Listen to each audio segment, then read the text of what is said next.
सिद्धार्थनगर में एक विवाहिता ने अपने पति और ससुराल पक्ष पर दहेज उत्पीड़न, मारपीट, छेड़छाड़ और ब्लैकमेलिंग के गंभीर आरोप लगाते हुए पुलिस अधीक्षक से न्याय की गुहार लगाई है। पीड़िता का आरोप है कि दहेज की मांग पूरी न होने पर उसे लगातार प्रताड़ित किया गया और उसके पति ने दूसरी शादी भी कर ली।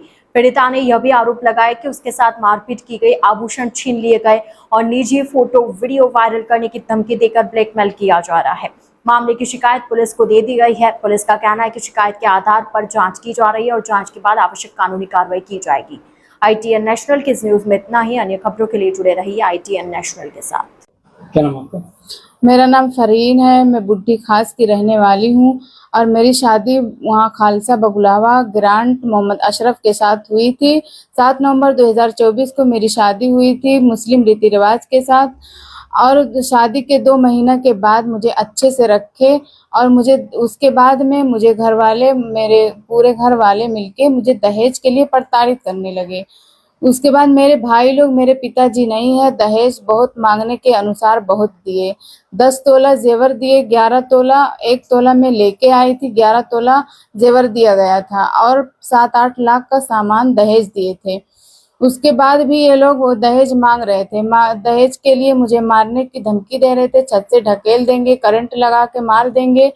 और मुझे 2 महीना तक अच्छे से सिर्फ रखे हैं बस। 8 महीना मैं उनके घर पे रही थी। उसके बाद 5 महीना से मैं अपने मायके में हूँ। ना ही कोई फोन किए, ना SMS किए, ना कॉल किए, ना बात किए, ना पूछे। और वो शादी कर लिए दूसरी। शादी करने के बाद जब मुझे पता चला तो मैं उनके घर पे गई। घर पहुंची भी नहीं थी, बगीचे में थी। वो लोग मुझे मारने लगे। मारने में मेरे पति मोहम्मद अशरफ, मेरे जेठ मोहम्मद अहमद और मेरे ससुर जी मोहम्मद अली और उनका दामाद सद्दाम, भोजपुर का रहने वाला, जिला बलरामपुर का है। और वो मुझे बहुत मारते मारते बेहोश कर दिए। 112 नंबर हम लोग बुलवाए, वो आए, लेकिन मुझे कोई कार्रवाई वो लोग नहीं किए। और थाने पे बुलाया गया, थाने पे भी हम लोग गए थे, पूरा दिन थाने में बैठे थे, वो तब भी कोई कार्रवाई नहीं हुई। और कमलेश यादव जी और सिपाही और इंस्पेक्टर साहब ने हम लोग को कोई कार्रवाई नहीं, वो लोग को कोई कार्रवाई नहीं किए। हम लोग को वहां से भगा दिए। दूसरे दिन भी बुलाए मुकदमा लिखने के लिए। मैं बोली थी कमलेश यादव जी, और वो लोग मुझे भगा दिए वहां से। नहीं लिखे मुकदमा, कह रहे हैं नहीं लिखेंगे और उनके पक्ष में बात कर रहे हैं। कमलेश यादव जी के सामने ही मेरे ससुराल वाले मुझे गाली दे रहे थे। मेरे ससुर और मेरा जेठ दोनों मिलके वहीं गंदी गंदी गाली दे रहे थे, लेकिन वो लोग इग्नोर कर गए, कुछ नहीं बोले थे। क्या चाहती हैं? मैं इंसाफ चाहती, मैं उनके घर पे रहना चाहती हूँ अपने पति के साथ और मुझे इंसाफ चाहिए। आप लोगों ने और कहाँ शिकायत की?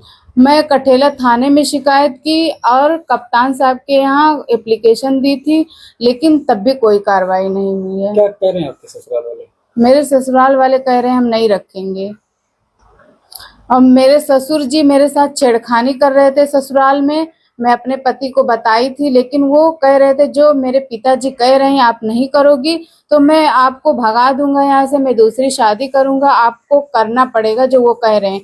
दोनों बाप बेटे मिलके मेरे साथ खेल रहे थे शादी के बाद से ही। आपके पति ने शादी कर ली दूसरी? हाँ, मेरे पति जी बिना बताए मुझे वो अपना शादी कर लिए हैं। तलाक हुआ था? तलाक नहीं हुआ है।